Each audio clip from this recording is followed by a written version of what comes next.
안녕하세요. 저는 경희대병원 류마티스 내과 이연아입니다. 오늘 말씀드릴 내용은 류마티스 관절염의 진단과 관리가 되겠습니다. 네, 그렇다면 류마티스 관절염에 대해서 얘기를 해주실 텐데요. 류마티스 관절염은 완치가 가능한가요? 환자분들이 류마티스 관절염이라는 진단을 듣고 가장 많이 물어보시는 질문 중에 하나입니다. 그런데 이제 개념을 어떤 데에다 두느냐에 따라서 다르게 답변을 드릴 수가 있는데요. 이제 완치라고 하면 우리가 보통 약물 치료 없이 몸에서 병이 완전히 없어지고 다시는 재발하지 않는 개념으로 생각을 하고 계시잖아요. 그런데 그런 완치는 대부분의 내과 질환에서는 없다고 보시면 됩니다. 하지만 이제 치료를 통해서 관절이 붓거나 아프지 않고 염증 수치도 정상을 유지하고 병이 더 진행되지 않는 상태, 말하자면은 정상인과 거의 유사한 상태를 관해라고 우리가 하는데요. 이제 류마티스 관절염 치료 목표는 저희가 관해에 도달하는 것을 목표로 하고 있습니다. 그래서 환자들이 정상인과 같은 삶을 이루어 나갈 수 있도록 하는 게 치료 목표고요. 그래서 사실 이러한 관해에 도달하면 류마티스 관절염과 없는 건강 성인과 마찬가지의 삶을 유지할 수 있기 때문에 이제 류마티스 관절염이 난치 질환이다. 그리고 치료가 되지 않는다라고 생각해서 이제 치료를 포기하는 일이 없으셨으면 좋겠습니다.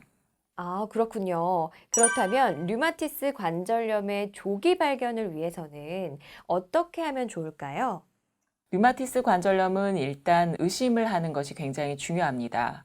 손발이 붓고 아프고 관절이 뻣뻣해져서 펴지지 않는 그런 조조강직 증상이 1시간 이상 지속이 되고 또 이로 인해서 계속 이유 없이 피곤하고 관절에 열감이 느껴지면 류마티스 관절염을 의심하고 의료진과 상의해 볼 필요가 있습니다.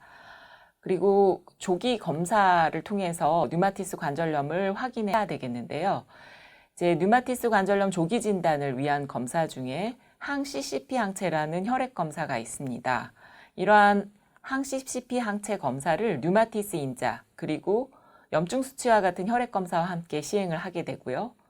또 관절염의 초기에 관절 손상 없이 활막염만 존재하는 상태에서 조기 진단을 받게 된다면 이 활막염은 연부 조직이기 때문에 X선 검사에서는 안 보이거든요. 이러한 활막염 소견을 초음파 검사나 또는 MRI 등을 통해서 확인할 수 있는데 이제 MRI는 아무래도 비용 문제나 편리성 등의 문제가 있기 때문에 이제 초음파 검사를 주로 조기 진단에 많이 사용을 하고 있습니다.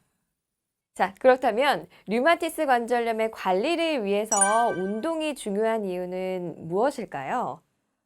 환자들은 관절 통증을 느끼게 되면 활동량이 줄고요. 운동을 하지 않게 됩니다.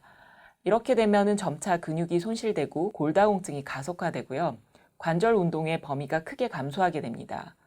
오히려 적절하게 운동하는 것이 염증을 감소시키고 관절과 주위 근육을 튼튼하게 해서 관절을 보호하는 효과가 있다고 알려져 있는데요. 일반적으로 관절에 무리가 가지 않는 스트레칭이나 걷기, 자전거, 수영과 같은 저강도의 운동을 꾸준히 하시는 것을 추천드립니다. 오늘 3편에서는 류마티스 관절염 완치는 가능한지, 그리고 조기 진단을 위해서는 무엇이 필요한지, 그리고 운동의 중요성에 대해서 알아보았습니다. 감사합니다.